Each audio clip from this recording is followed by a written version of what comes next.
On a cool and cloudy morning, which at 10 a.m. changed into a clear sunny day, we set out from Meadow Creek Station after paying $3 for 3 feeds to make the second station. Our road lay over the 7 miles of plain that ended Rush Valley. We saw few rabbits, and the sole vegetation was stunted sage. Ensued a rough divide, stony and dusty, with cahus and pitch holes. It is known by the name of General Johnston's Pass. The hills above it are gray and bald-headed, a few bristles of black cedar protruding from their breasts, and the land wears an uninhabitable look. After 2 miles of toil, we halted near the ruins of an old station. On the right side of the road was a spring halfway up the hill. 3 holes lay full of slightly alkaline water, and the surplus flowed off in a black bed of vegetable mud, which is often dry in spring and summer. At Point Lookout, near the counter slope of the divide, we left on the south Simpson's route, and learned by a signpost that the distance to Carson is 533 miles. The pass led to Skull Valley, of ominous sound. According to some, the name is derived from the remains of Indians which are found scattered about a fine spring in the southern parts. Others declare that the mortal remains of bison here lie like pavement stones or cannonballs in the Crimean Valley of Death.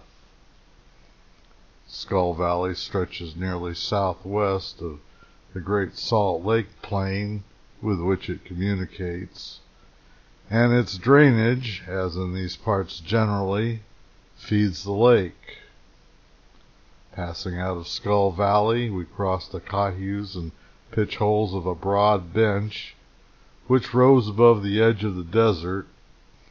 After 17 miles beyond the pass, reached a station which Mormons call Egan Springs, Anti-Mormons Simpson Springs, and Gentiles Lost Springs.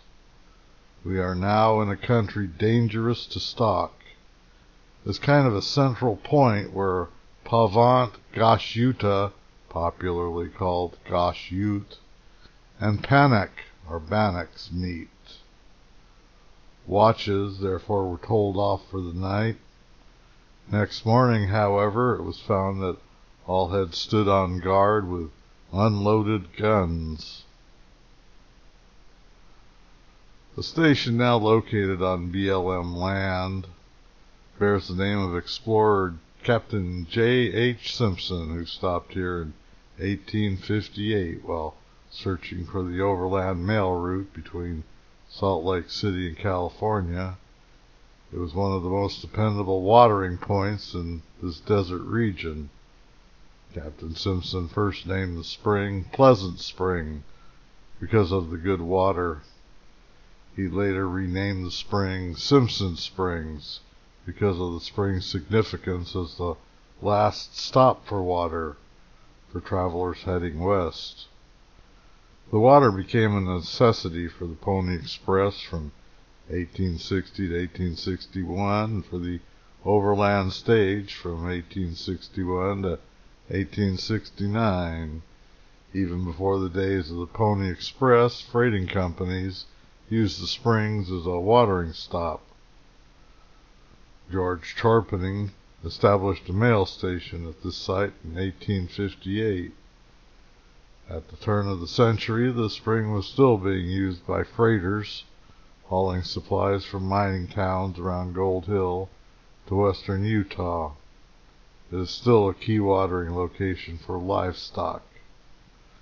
The first eastbound Pony Express courier halted here about 5 p.m. April 7th, 1860, and westbound about 2 a.m. April 10th, 1860. The last riders passed October 1861.